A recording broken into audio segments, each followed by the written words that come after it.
Patrick Bernard, à Toulouse Métropole Emploi, je suis responsable de projet sur les clauses d'insertion.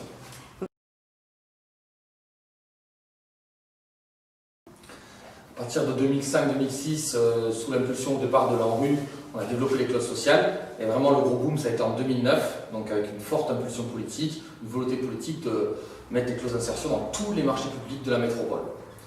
Donc on a continué ce développement. D'autres donneurs d'ordre sont mis également à introduire des clauses d'insertion après les avoir convaincus depuis 2012. Et maintenant, on bénéficie d'un soutien politique constant pour développer cela et un travail sans relâche pour convaincre et mettre l'ensemble des acteurs autour de la table.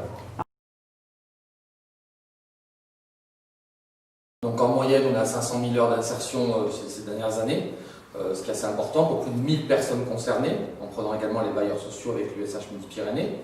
Donc il y a un effet de seuil réel qui donne légitimité au dispositif, qui font que tous les acteurs modifient aussi leur offre de services, se voient transformés à travers cet objet.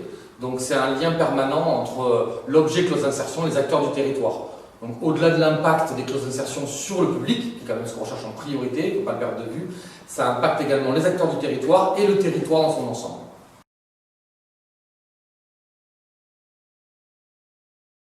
La présence politique et le soutien politique, il est toujours là. La clause d'insertion, c'est de faire non seulement un acte d'achat, ce n'est pas un acte juridique, acheter, c'est un acte économique, mais c'est aussi, avec les clauses d'insertion, un acte politique. Donc l'action politique, elle est présente partout, et on a souvent besoin d'eux, et ça va répondre au présent lorsqu'on les sollicite. Signature de convention, grand donneur d'ordre, rencontres importantes.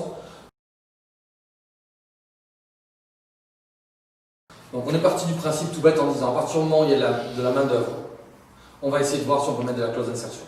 Donc on travaille avec le Pôle emploi, le service public pour vérifier qu'il y a la demande d'emploi locale. Si on trouve qu'il y a des chômeurs, des demandeurs d'emploi, on met de la clause d'insertion, s'il y a des volumes suffisants. Donc ça nous a permis vraiment de beaucoup diversifier. On travaille sur les prestations intellectuelles, on a parlé de maîtrise d'œuvre, mais également sur d'autres prestations intellectuelles, comme pour Pôle emploi, qui fait des actifs emploi et différentes prestations. Du déménagement, de l'informatique, de la restauration, de la blanchisserie, du contrôle sanitaire des eaux. Donc c'est vrai qu'on essaie de mettre la clause d'insertion partout où c'est possible, à partir du moment où il y a de la main-d'œuvre.